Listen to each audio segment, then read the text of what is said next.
धन्यवाद। अब हमारा आग्रह है माननीय वित्त मंत्री महोदया श्रीमती निर्मला सीतारमन जी से कि कृपया अपना विशेष संबोधन दें।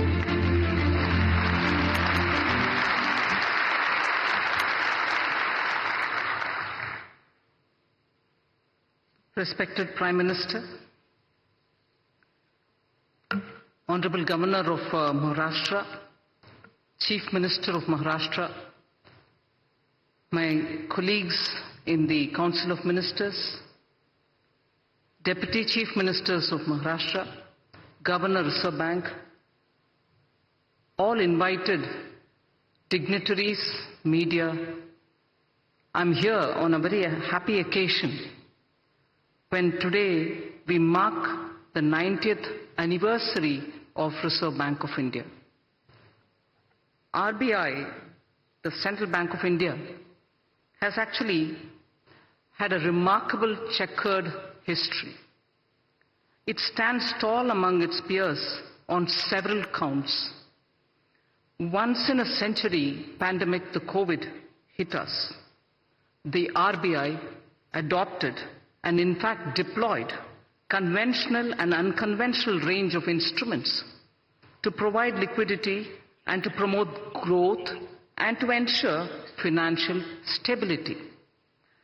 The two examples that I can cite and which can stand before as a classic example are the moratorium on loan repayments and also the liquidity infusion which happened during that time. Later came the Russia-Ukraine war.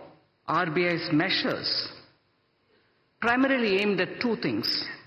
One, to address the inflation and the forex market's volatility. RBI, in fact, has been one of the earliest to recognize the non-transient nature of inflation. One of the few central banks, if I may say so, to front-load policy rate hikes in particular. Forex reserve management is also something on which we have this opportune moment to recall the work done by the RBI. Building up reserves, including foreign exchange interventions. In the past few years, India's capacity to manage and also to take care of external imbalances and uncertainties have significantly improved purely because of the professional management of the RBI. Rupee has exhibited lower volatility and orderly movements is what we notice of the rupee, and they are in relative terms to the rest of its peers. Managing India's banks is something which I'll recall at this time. A decade ago, balance sheet problem, today is a balance sheet advantage, and that advantage accrues to our economy. Collaborative effort of the Government of India and RBI, the asset quality management, prompt corrective action framework are all great functions well carried out by our true regulator of the banks, Reserve Bank of India.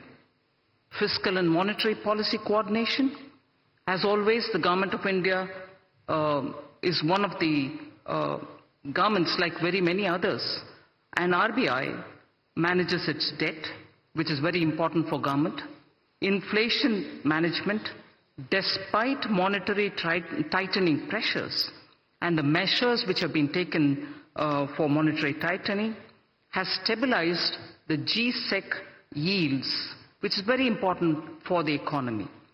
The stability in G-Sec markets has contributed to overall financial market resilience and investor confidence in the Indian economy. Lastly, the Bank of International Settlements, BIS, has mentioned significant role played by RBI in a very unconventional point. RBI's role in anchoring inflation expectations using communication policy is significant, is what the BIS has said. And I am sure not one in this audience would disagree with that.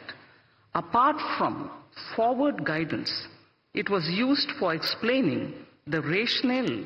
The policy of communication management has been used for explaining the rationale for the measures taken by the RBI.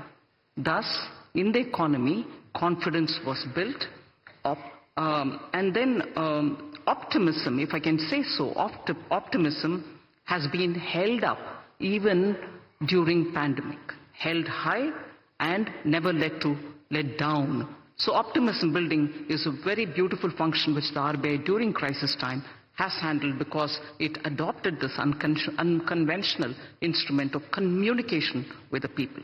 And final word, institutional integrity is something which I would credit the RBI, and among very many central banks, India's RBI, for its institutional credibility, needs a big applause in the 90th anniversary. Thank you very much.